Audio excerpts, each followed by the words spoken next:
Cycle پر سفر کی اجازت مل گئی۔ محکمہ داخلہ سندھ نے کورونا کے باعث صوبے بھر میں کیے گئے لاک ڈاؤن پر سختی سے عمل درآمد کروانے کے لیے چند روز قبل موٹر سائیکل کی ڈبل سواری پر مکمل پابندی عائد کر دی تھی۔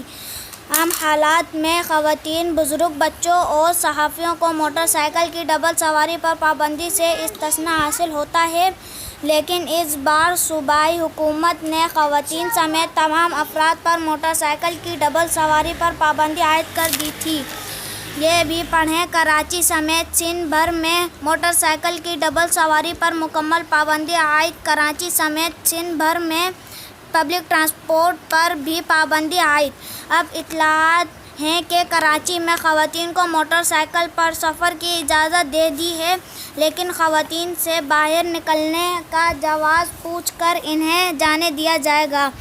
شہر میں صبح سویرے خواتین موٹر سائیکل پر سفر کرتی نظر آ رہی ہیں، جبکہ کچھ افراد اور پولیس اہلکار بھی ڈبل سواری کی خلاف ورزی کر رہے ہیں۔